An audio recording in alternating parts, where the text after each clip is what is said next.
If I speak, I am in big trouble.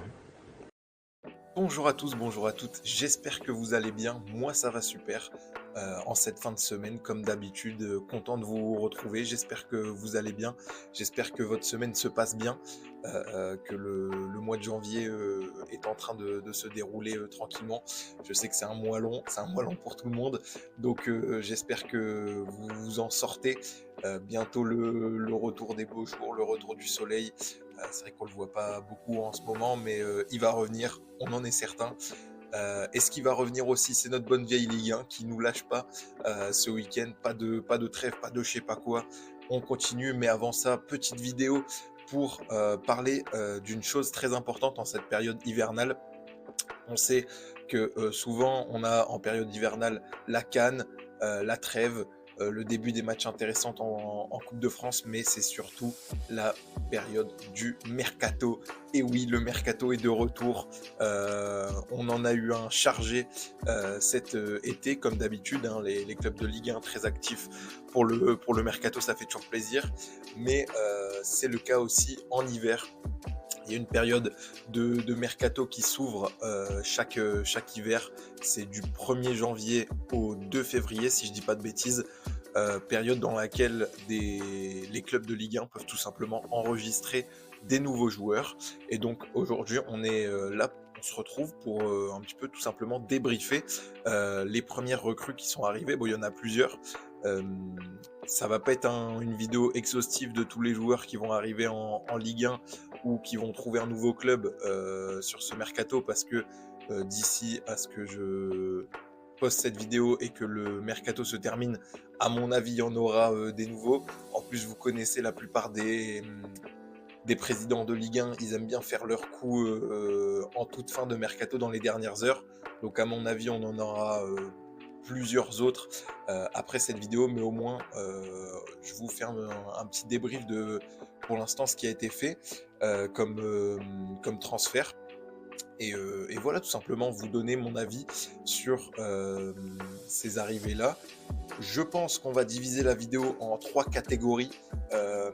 C'est un petit peu fait exprès que ce soit un petit peu, comment dire, pas forcément, c'est subjectif, voilà, tout simplement. Ça va être mon avis et ça va être un peu extrapolé, histoire qu'on puisse rentrer tous les joueurs, même si on va pas forcément parler en détail de tous les joueurs qui vont arriver, mais tous les joueurs dans les 3 catégories, pardon, je vais y arriver. Ces 3 catégories qui seront donc les coups de cœur. Voilà, on va commencer très, très fort par mes petits joueurs chouchous qui vont arriver en Ligue 1 et que j'aurais hâte de suivre. Ensuite, on aura les joueurs bien mais peut mieux faire. C'est-à-dire que bien, on est content qu'ils arrivent, mais faut montrer parce qu'on les connaît pas forcément ou parce qu'il y a des interrogations sur certains points. Je vous présenterai. Et enfin, on aura, bon, peut-être pas les flops, parce que les mecs qui n'ont pas encore joué, on va pas non plus les catégoriser de flops, ce serait pas sympa, mais pour moi, les recrutements qui vont pas marcher. Voilà, je me mouille, même si je pense que pour la plupart, ce sera pas vrai, mais il faut bien, comme je l'ai dit, catégoriser. Et je donne mon avis, j'ai le droit, hein, voilà. Donc ce sera ça les 3 catégories. Je vais y arriver. Je vous propose qu'on commence directement avec mes coups de cœur. On entame directement avec les chouchous de la footixerie, les joueurs qui, je pense, vont faire carnage dans cette deuxième partie de saison. Et on commence tout simplement avec le premier recrutement qui nous vient tout droit de Lyon. C'est le très attendu Hendrick. Voilà, je commence sobre. Ça va pas être mon chouchou qu'à moi, celui-là, parce que je pense que il va impressionner la Ligue 1. Hendrick, pour ceux qui n'ont pas suivi, du coup, joueur du Real de Madrid, qui appartient au Real de Madrid, qui est prêté à Lyon pour la deuxième partie de saison, prêt sec, sans option d'achat, rien du tout. Donc il arrive à Lyon et déjà on a vu les dégâts qu'il pouvait faire à la pointe de l'attaque. Si j'ai besoin de vous présenter un petit peu le profil du joueur, tout simplement un feu follet qui aime bien jouer en vrai numéro 9, rapide, technique, brésilien. C'est une qualité footballistique pour moi. Grosse frappe de balle, même si parfois il en abuse, on va pas se mentir. mais il faut le pardonner, il a que 18 ans. Donc globalement, à chaque fois qu'il va se retrouver à 30-35 mètres des buts, il va tirer. Faut être prêt. J'espère que les gardiens de Ligue 1 sont prévenus. Il envoie mine sur mine, il en a rien à faire. Dès qu'il est face au jeu, 35 mètres, il frappe. Des fois c'est tribune, mais des fois c'est lucarne. Donc tout peut arriver. Et ouais, séduit par le joueur, c'est pas nouveau, hein. Un joueur qui arrive du Real de Madrid, de toute façon, c'est souvent pas un flop. Mais pour le coup, là, jeune, dynamique, je sais pas si vous avez eu l'occasion de voir sa mixtape contre Brest. Si vous n'avez pas eu le temps de voir, faut y aller. Je pense, est-ce que c'est une take catastrophique, mais j'ai envie de la lâcher. Je pense que c'est la mixtape, je dis bien la mixtape et pas le match, la mixtape la plus impressionnante d'une recrue sur un premier match en Ligue 1 depuis Neymar 2017 à Paris versus Guingamp. Voilà, je le lâche. Les highlights sont complètement zinzin de Hendrick face à Brest. Je n'ai pas souvenir d'une autre recrue qui fait autant de dégâts sur son premier match en Ligue 1. Palme d'or pour Hendrick. Voilà, tu es le successeur de Neymar dans mon cœur. Pas du tout. Mais voilà, vous m'avez compris. Donc, gros coup de cœur sur ce joueur qui en plus vient combler un manque à Lyon d'un numéro 9. Les mecs, ils vont passer de Satriano à Hendrick. Je pense qu'ils sont pas mal. Il y a beaucoup d'équipes de Ligue 1 qui rêveraient d'avoir cette transition. Donc, je pense que ça va plutôt bien marcher. On a commencé très fort. On peut descendre d'un petit cran, mais toujours un joueur que j'adore. Sofiane Bouffal. Sofiane Bouffal est de retour en Ligue 1, messieurs, dames. Si ça, c'est pas un motif de bonheur, tout simplement, pour tout fan de foot, fan de Ligue 1. Sofiane Bouffal est de retour dans notre championnat. Je me suis trompé. J'ai dit qu'il était de retour à Auxerre avec Romain Fèvre, dont on parlera juste après. Non, il est arrivé au Havre, Sofiane Bouffal. Donc, ça change pas grand-chose en vrai. On a vu ses premières minutes face à Rennes. On n'a pas vu grand-chose, mais restez branchés. C'est un joueur énorme. On l'avait vu découvert à Angers. Si je dis pas de bêtises, il était à Angers avant d'aller à Lille. Et c'est, si on doit faire le profil du joueur, le technicien ultime, j'ai envie de dire. C'est l'un des joueurs qui, de mes yeux, j'ai vu a le plus de qualité technique et le plus à l'aise avec un ballon entre les pieds. Il n'est pas forcément rapide, il n'est pas forcément physique, mais alors quand il a le ballon entre les pieds, il faut fermer les jambes, hein, parce que c'est un danger à petit pont celui-là. J'adore le joueur, c'est joueur frisson, c'est pour ce genre de joueur qu'on vient au stade. Bon recrutement du Havre, on soutient, et je sens qu'il va faire plaisir à mes supporters havrais, à mes gars havrais, à mes meufs havraises. C'est un super joueur, il va dynamiter l'attaque, on sera là pour suivre le parcours du Petit Prince. On enchaîne, troisième joueur dans mes coups de cœur, Branco van der Bomen, de retour en Ligue 1 également. Désolé pour la prononciation si je prononce mal, je suis pas néerlandais. Mais un joueur qu'on avait aussi découvert du côté de Toulouse il y a de ça 3 ans, si je dis pas de bêtises, dans son milieu avec Spearings et de Jaegereux. Les noms compliqués, mais je me souviens que c'était un régal ce milieu de terrain. En fait, quand j'ai vu l'annonce, du coup, il arrive à Angers sous forme de prêt en provenance de l'Ajax. Et quand j'ai vu l'annonce, j'étais directement... ça m'a directement rappelé le milieu qu'il formait avec ses deux collègues néerlandais à Toulouse il y a de ça 3 ans.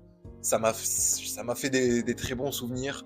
Branco van der Bomen, franchement, Angers, super coup.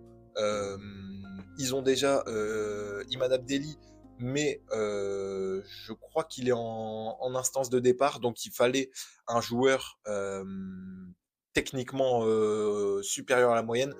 Van der Bomen, faut pas s'attendre à un joueur physique, rapide, voilà, tout ça. Lui, non. Si vous voyez un petit peu Javier Pastore, je pense qu'on peut le mettre sur l'échelle Javier Pastore, vous voyez. C'est-à-dire qu'en 10 Javier Pastore, on arrive à Javier Pastore.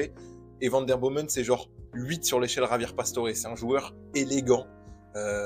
Tout fan de foot aime ce genre de joueur. Pied gauche, caviar sur caviar, ouverture. Je le comparerais bien en Ligue 1 avec ce qu'on a actuellement à Nabil Bentaleb. C'est un joueur, t'as l'impression qu'il est au City. Mais alors, coup de pied arrêté, ouverture transversale, vision de jeu, QI foot, tout y est. On va se régaler à le voir de nouveau en Ligue 1. En plus à Angers, quand tu as des attaquants rapides comme Sidiki Cherif par exemple, avec cette jeunesse de Angers, je pense qu'ils vont être très contents d'avoir le tonton Van der Bommen derrière eux, même si c'est pas non plus un leader vocal. Techniquement, c'est un leader qui va faire vraiment, vraiment du bien, je pense. Et je suis très content de le revoir à Angers. En plus, une équipe qui marche bien. On soutient très, très fort. Très bon coup de Angers, encore une fois. On enchaîne encore coup de cœur. De qui je parle? On peut parler de... Koleosho. Koleosho, arrivé en prêt de Burnley au Paris FC, qui a fait sa première apparition en Ligue 1 ce week-end, enfin le week-end dernier, c'était face à Nantes, et premier but. Attaquant plutôt coté, plutôt technique, plutôt rapide, plutôt vif. Ce genre d'attaquants, on les adore évidemment. C'est des attaquants qu'on aime voir. On se déplace au stade pour eux. Je sens que ça va bien coller en plus au Paris FC parce qu'on va pas se mentir. Il y avait pas mal d'interrogations sur leurs joueurs de côté. J'ai rien contre Halima Migori, mais je le vois pas non plus forcément titulaire en Ligue 1 pour le moment.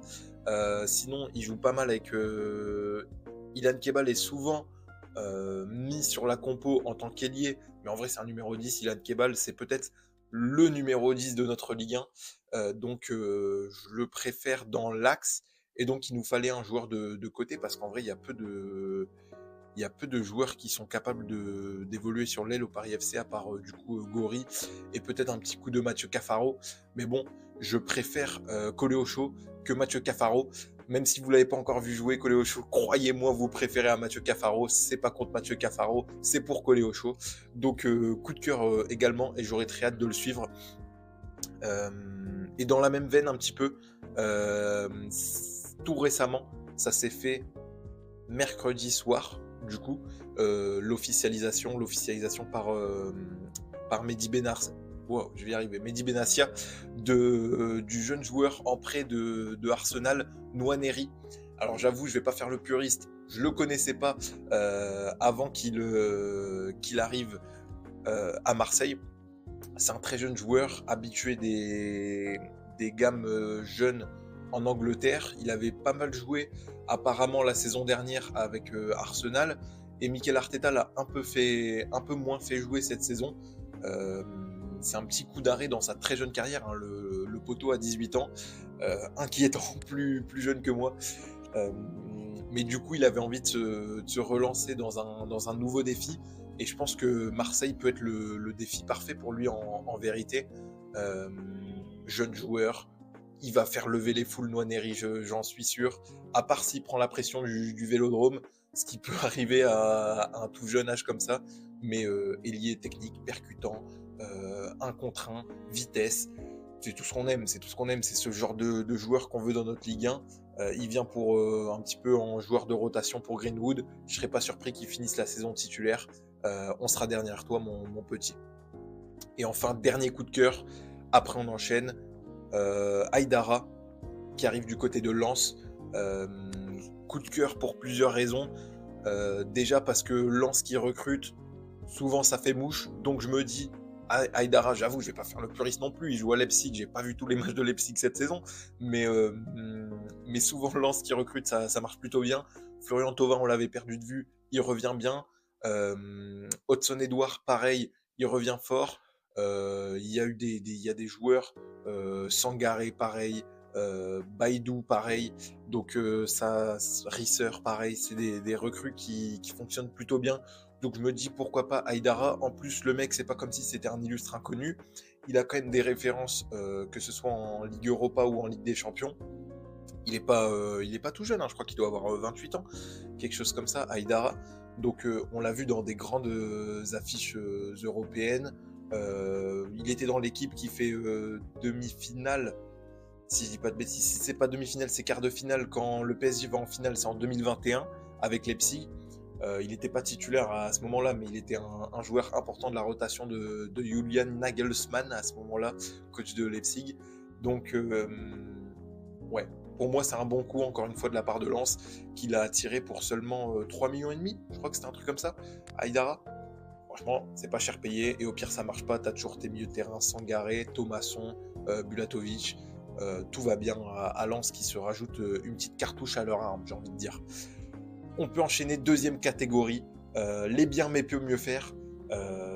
Dans cette section, je pense que les joueurs, c'est des bons joueurs.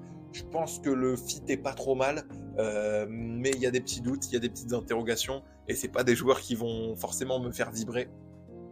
Par exemple, très bon exemple, Marshall Mounetzi, qui est attiré du côté du Paris FC, qui est la deuxième recrue du coup après Coléocho.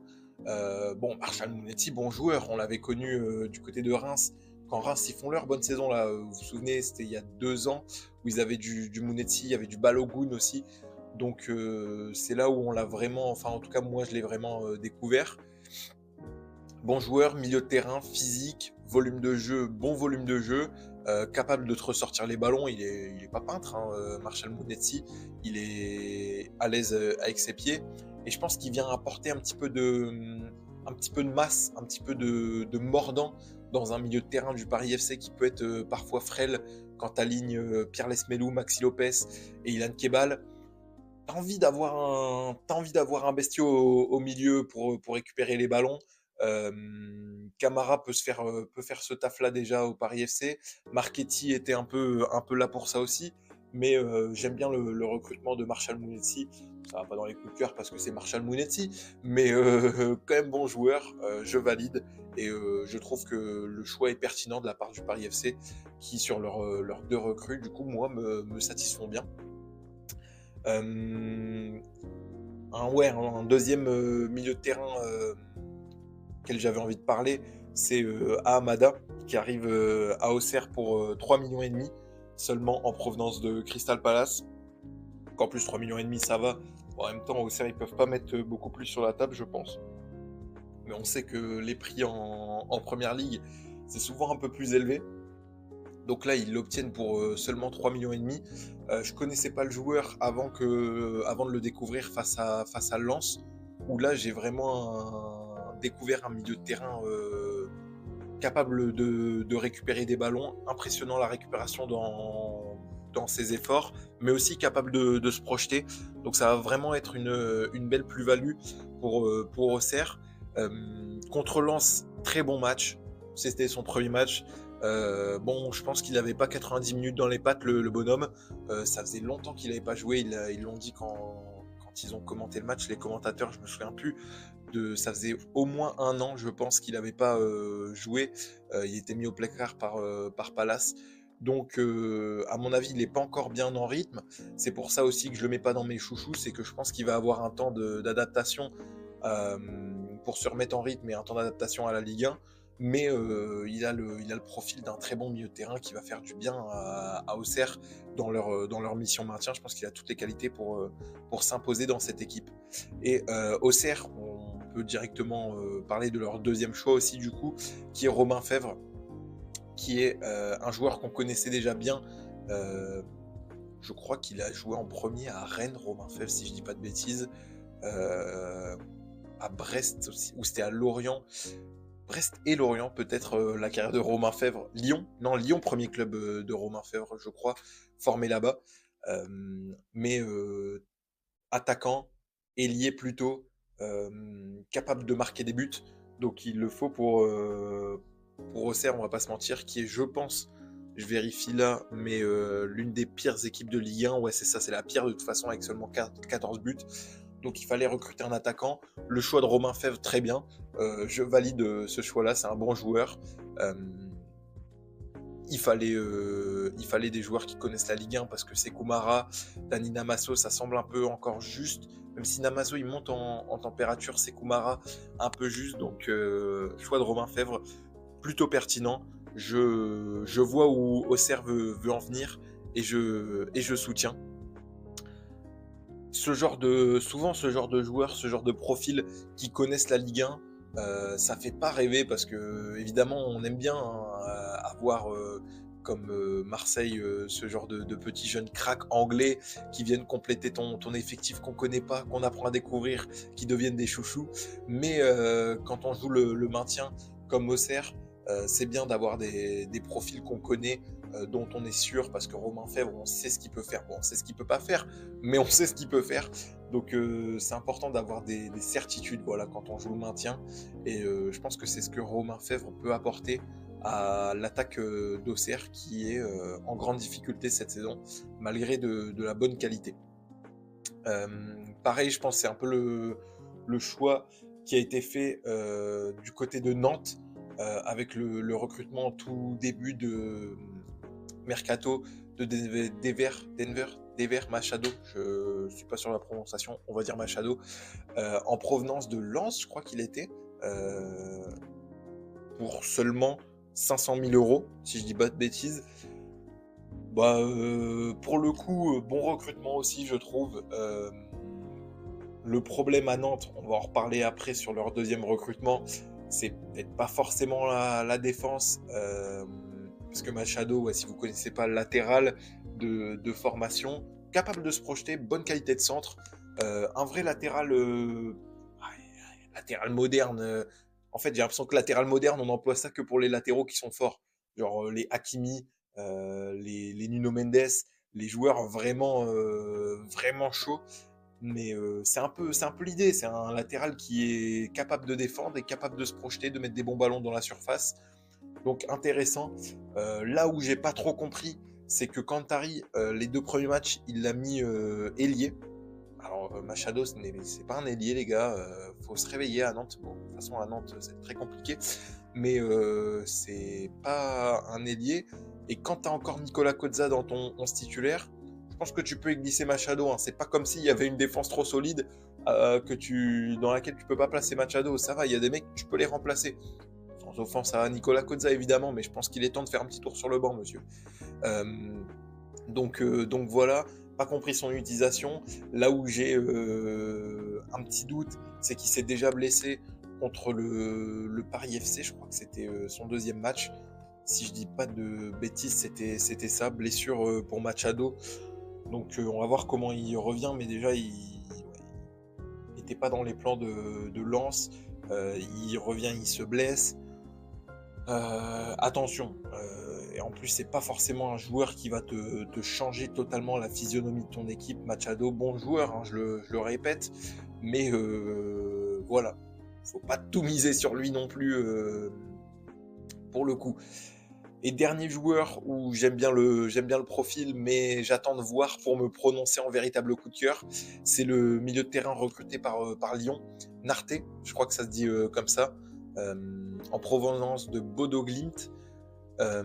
On l'avait déjà aperçu Nardet face à Strasbourg, où ils ont joué contre en début de saison pour la Conference League, Noah Narté. C'est Ah non, j'ai dit Bodo Glimt, mais je crois que c'est Brøndby, là, je suis en train de vérifier. Très bon joueur. Pas mal de bonnes vidéos qui circulent de lui dans la communauté lyonnaise, j'ai vu passer. Ça a l'air d'être un petit joyau, ouais, je sais pas, un joueur attachant au milieu de terrain. Pourquoi il n'entre pas dans les coups de cœur? Parce qu'il a le profil, hein. Jeunesse, techniquement c'est bon. Acheté par Lyon en plus, c'est vrai que moi j'ai du mal à... Bon, c'est vrai que je l'ai fait pour les joueurs juste avant, mais mettre en chouchou les joueurs en prêt, lui il a été acheté, je crois que c'était 10 millions en tout avec bonus compris. Mais il y a quand même certaines interrogations sur ce joueur, notamment de par son jeune âge et sa capacité à résister au duel en Ligue 1. C'est vrai qu'il y a pas mal de gens, de spécialistes du championnat danois qui s'interrogent sur sa capacité à résister au duel dans un championnat en Ligue 1. Bon, c'est vrai qu'on nous appelle la Farmers League, qu'on est un championnat connu pour sa rugosité, mais il n'y a pas que du vrai là-dedans, mais il y a quand même des choses qui doivent être faites, des efforts qui doivent être faits pour des jeunes joueurs comme ça, pour s'adapter.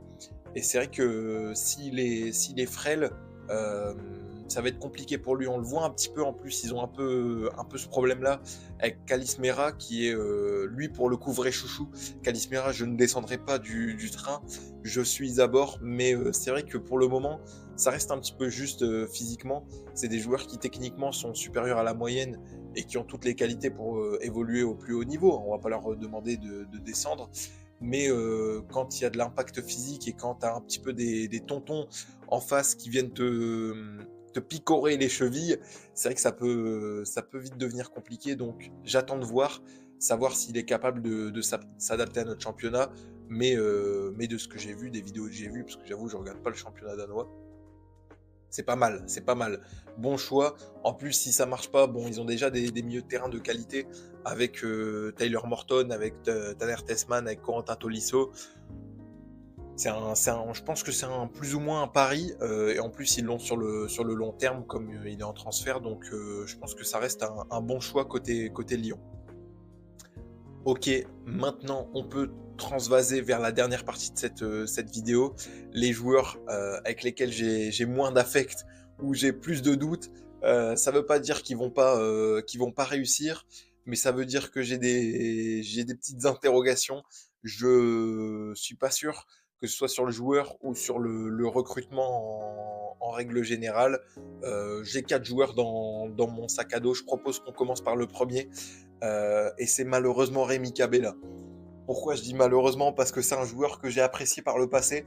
Quand j'avais 12 piges, qu'il était à Marseille, là je l'adorais. Mais quand j'en ai 21 et qu'il revient en Ligue 1, là ça... Avec tout le respect tonton, mais ça commence à être compliqué Rémi Cabella. Enfin, je comprends, c'est Nantes hein, qui l'a pris Rémi Cabella. Je crois qu'il est en prêt, il n'est même pas acheté. Donc au pire ça marche pas, il retournera dans son club. Je crois qu'il est en Turquie, si je dis pas de bêtises non plus. Mais ouais, Rémi Cabella. En fait, je vois ce qu'ils veulent faire avec lui. Je vois pourquoi ils l'ont pris, donc déjà c'est pas mal. Parfois il y a des recrutements. Pourquoi tu prends ce gars-là? Ça ne correspond pas à tes besoins. Ça marche pas. Là, je vois. Il leur fallait un joueur offensif, techniquement capable d'accompagner Mathis Sabline offensivement dans les offensives, en fait, parce que tout simplement, Mathis Sabline, sur les matchs de Nantes, c'est le seul attaquant capable de porter une attaque. Du coup, ils se sont dit, Rémi Cabella, numéro 10, on le met autour d'un attaquant, on met des joueurs de côté capables, comme Herba Guirassi, ce genre de profil-là, technique, rapide. Encore que Herba Guirassi, on va lui laisser du temps. Mais ils se disent, voilà, on peut construire notre attaque comme ça. Ah ouais, mais Rémi Cabella, tu construis pas ton attaque autour de lui, mon grand. En 2026, Rémi Cabella, il est peut-être temps qu'il aille se mettre sous une plage, sous la plage du Prado avec un cocktail. Bon, avec tout le respect, là, je suis en train un peu de lui manquer de respect à Rémi Cabella, légende. On se souviendra de ton passage à Marseille, de ton passage à la Coupe du Monde 2014, mais c'est pas possible. Coupe du Monde 2014, on est en 2026. C'était il y a 12 ans. Comment...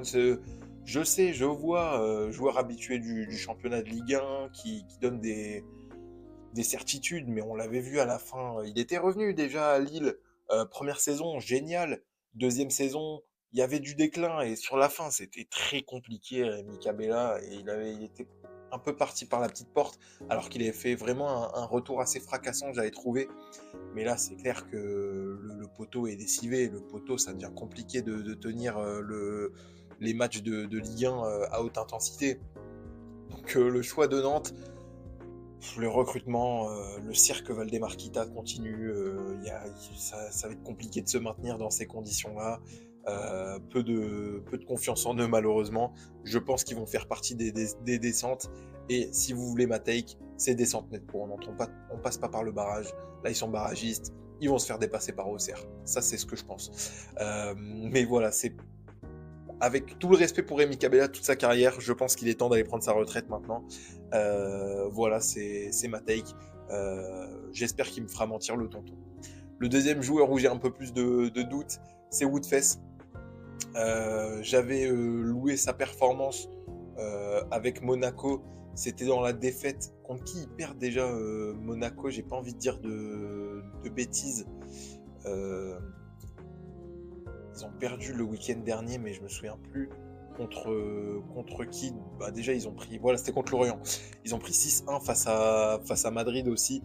Les pauvres Monégasques, bon, ça arrive à des gens de perdre face à Madrid. Ça arrive à un peu moins de gens de perdre avec 6 buts d'écart.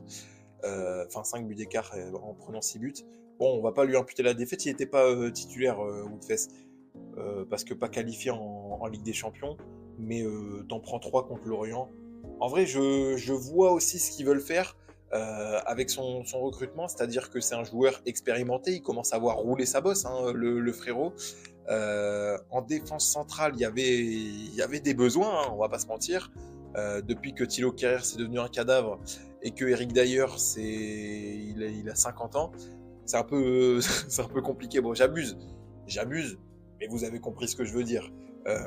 Il y avait du besoin du coup recrutement d'un défenseur central expérimenté, mais moi je voulais un mec capable de faire des courses, d'arrêter de se faire prendre dans le dos, parce que Monaco, depuis le début du championnat, je sais pas s'ils ont compris, le problème ça se passe derrière eux, hein, c'est pas devant eux. C'est-à-dire que Eric Dyer, Thilo Kehrer, Jordan Tézé, tous les mecs qui ont joué derrière sur ce début de saison, quand l'attaquant il est face à eux, ça va.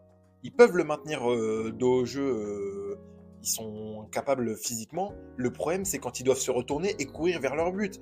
Là, c'est une toute autre histoire. C'est plus la même du tout. Et tu prends un mec coup de fesse qui court, il a 50 de vitesse sur FIFA. Non, mais j'abuse un peu. Mais vous avez compris le problème que j'essaye de soulever. C'est pas contre lui, encore une fois, c'est juste que le recrutement, la zone, je la comprends. Le profil, je le comprends beaucoup moins. Pour moi, il fallait un défenseur central rapide. Me dites pas que Monaco n'a pas les moyens. Monaco dispose de tout l'or du monde. Ils sont même pas en France, c'est une principauté. Ils sont financés par un roi. Donc, on investit un vrai défenseur central. Mais le problème, c'est que maintenant qu'ils ont fait Woodfest en prêt de Leicester, compliqué d'aller signer quelqu'un d'autre. Ça ferait un peu doublon. Et là, je comprendrais encore moins. Donc, dommage. Et j'y crois moyen. Voilà, la défense de Monaco, je pense pas qu'elle va se relever. Mais bref, passons. Avant-dernier joueur dont j'ai envie de parler, c'est, j'ai plus son prénom, mais c'est Yacine, le joueur qui a signé à Strasbourg en provenant de Dunkerque. Alors pour le coup, j'ai rien contre le joueur. C'est un joueur que j'adore. À Dunkerque, la saison dernière, très, très bon joueur, ailier, rapide, technique, capable de faire plein de choses offensivement. Mais le problème, c'est qu'il signe à Strasbourg. Bon, déjà, il y a plein de clubs sur son dos. Je ne sais pas si c'est lui qui a fait le choix de Strasbourg ou le club de Dunkerque qui a eu la meilleure offre par Strasbourg. Je crois que c'est 7 millions qui l'ont signé, quelque chose comme ça. Donc, je ne sais pas si c'est un choix du joueur ou un choix de... Ah, c'est Gessim Yacine. Pas facile à dire. Gessim Yacine peut-être, je ne sais pas, je vous laisserai me corriger. Mais jeune joueur, et je trouve que le choix de Strasbourg, Strasbourg, mais en même temps, la politique, encore une fois, je la comprends. Je comprends pourquoi ils font ça. C'est-à-dire que Strasbourg, c'est devenu un centre de formation pour que les joueurs, ensuite, ils jouent à Chelsea. Mais sauf que c'est pas possible de faire ça dans une équipe qui, en plus, tu leur demandes de jouer de manière compétitive et de se qualifier pour une compétition européenne. Ça n'est pas possible. Tu ne peux pas recruter que des mecs de 20 ans. Tu ne penses pas qu'ils vont te faire une saison au haut niveau avec des hauts et des bas. Parce que quand il y aura des hauts, ce sera super haut, ce sera des super joueurs. Mais quand il y aura des bas, il n'y aura personne pour leur tirer les verres du nez et pour remettre les pendules à l'heure et de pousser des vrais gueulantes dans le vestiaire. Est-ce que tu vas demander à Gessim Yacine de pousser des gueulantes dans le vestiaire? Non, ça va pas être son rôle. Mais le problème, c'est, tu vas me dire, ouais, mais il y en a d'autres, c'est leur rôle. Qui? Il n'y en a pas un qui a plus de 30 ans dans ce vestiaire. C'est tous des mecs jeunes. À part Ben Chilwell, c'est le plus vieux, il a 28 ans, je l'ai déjà dit, ça m'énerve. Le recrutement, je sais qu'ils veulent des jeunes joueurs pour les développer, pour les envoyer à Chelsea après, mais tu peux pas faire ça s'appelle un centre de formation, alors dans ces cas-là, c'est pas possible. En plus, un ailier percutant, excuse-moi, à Strasbourg, ils en manquent pas. Hein. Morera, Godot, Amouameyo, Ouattara, c'est les mêmes profils. Plus tu rajoutes tous les joueurs offensifs qu'ils ont, Enciso, Barco, Paez, Panicelli, Emega, c'est tous des mecs qui peuvent jouer offensivement. Là, ça fait quasiment 10 joueurs qui peuvent occuper 4 postes, 5 postes max. Comment on fait? Strasbourg, va falloir se poser les vraies bonnes questions. Recruter des tontons. En prêt, c'est la période, tout le monde est recrute en prêt, c'est pour 6 mois. Le mec, tu sais bien qu'il va pas aller à Chelsea juste après. Tu veux juste un mec dans le vestiaire capable de donner de la voix. Et tu recrutes Guessem Yacine, ça c'est un coup que tu aurais dû faire l'été prochain. Voilà, personne n'allait le signer, Guessem Yacine, il allait finir la saison à Dunkerque. Il y avait beaucoup de rumeurs autour de lui, on est d'accord, tu avais envie de le signer plus tôt. Ok, mais tout le monde fait des prêts en hiver. Pourquoi toi tu achètes un mec? C'est pas possible, Strasbourg, faut se concentrer. Là, j'ai des gros doutes sur la fin de saison. On verra, j'espère que cette bande de jeunes me fera démentir. Ils ont intérêt à bien s'entendre parce que dans ces cas-là, il faut que le vestiaire soit soudé dans les hauts et les bas et j'espère qu'ils le seront pour finir en beauté cette saison qui commence un petit peu à chuter. On en parlait à la vidéo d'avant, ça commence à être moins bien Strasbourg. Dernier joueur dont j'avais envie de parler, c'est l'insaisissable, l'irrévocable Eli Wahi. J'ai l'impression que ce mec aime trop la Ligue 1, il aime trop le sud de la France. Il va revenir à chaque fois. Eli Wahi, il fait des allers-retours dans les clubs de Ligue 1. On l'avait vu à Marseille, on le voit à Nice. Vous allez me dire, mais attends, Lorik, comment ça, Eli Wahi en flop? Le mec, il a fait 2 matchs, il a marqué 2 buts. Vrai? Ok. Sauf que Nice, la situation, elle est ce qu'elle est. C'est catastrophique. En Ligue 1, la tête, elle est sous l'eau. T'avais une attaque avec Terem Moffi, Jérémy Boga, Diego Carlos. Tous ces joueurs-là, c'est aveu de faiblesse, du coup. C'est le cas Jérémy Boga et Terem Moffi, déjà, on a compris qu'ils voulaient s'en débarrasser. Kevin Carlos, du coup, t'as déjà abandonné le projet, apparemment. C'est-à-dire que le mec est arrivé cet été, il a joué, il fait des rentrées en jeu. Kevin Carlos, c'est pas le meilleur joueur de l'histoire. Mais du coup, placard, directement, on arrête les frais. On lui a pas donné sa chance au frérot. Là, ça signe Eli Wahi, il fait des bons débuts. Mais est-ce que c'est Eli Wahi qui te sort de la merde? J'emploie des termes qui sont durs. Mais je pense que Eli Wahi, avec tout le respect, c'est pas un joueur que j'ai envie d'avoir dans mon vestiaire quand ça va mal. T'es plongé dans un chaos, dans un blizzard. Eli Wahi, c'est bien le mec qui va pas venir s'entraîner après 2 mois parce qu'il n'est pas satisfait du temps de jeu que lui a donné Claude Puel. C'est typiquement ce profil-là, Eli Wahi. Je fais pas de comment on dit ça, de stéréotypes ou je sais pas quoi. Il en est capable. Donc pour l'instant, ça va bien. J'ai des doutes quand Nice ça va continuer d'aller mal. Je suis pas sûr que ce soit lui qui te sorte du pétrin, Eli Wahi. Un attaquant. Je pense qu'on aurait. Après, c'est vrai qu'il leur manquait un numéro 9 avec du coup la résiliation de contrat qu'ils voulaient pour Terem Moffi. Profil comme d'habitude, hein, connu de la Ligue 1. C'est pareil, c'est la même politique que Nantes, c'est la même politique que Auxerre. On prend des certitudes pour se sortir du pétrin. Des joueurs qui ont déjà connu la Ligue 1. Bon, c'est Eli Wahi, ça tombe sur lui. Moi, je suis pas satisfait, mais bon, peut-être qu'il me fera mentir, peut-être qu'il finira avec 10 buts à la fin de la saison. J'espère pour lui, j'espère pour Nice, mais voilà, j'aime pas trop le choix qui a été fait, et je suis pas sûr que ce soit lui qui te sorte du pétrin comme je l'ai dit. Voilà, on a fait, je pense, quasiment toutes les recrues. Il en reste certaines dont j'ai pas parlé. Je pense à Ibrahima Sissoko du côté de Nantes. Je pense que sinon, après, il y en a d'autres qui vont être faits le temps que la vidéo sorte. Et comme je l'ai dit, après qu'elle soit sortie. Mais bon, je pense qu'on a abordé à peu près tous les joueurs dont je voulais parler. Hâte de les découvrir, que ce soit les chouchous, les joueurs où j'ai des doutes ou les flops en prévision. Hâte de les voir sur les pelouses de Ligue 1, prendre du rythme, s'imposer ou finir au placard à la fin de la saison. On en fera peut-être une review à la toute fin. Mais voilà, ça fait toujours plaisir d'avoir des nouveaux visages dans notre championnat. Et ouais, hâte de voir comment il se développe tout simplement. C'est tout pour moi, j'espère que vous avez aimé cette vidéo. Comme d'habitude, vous pouvez me suivre sur Twitter qui sera en description. Sinon, je vous souhaite de bien vous porter. Faites attention à vous.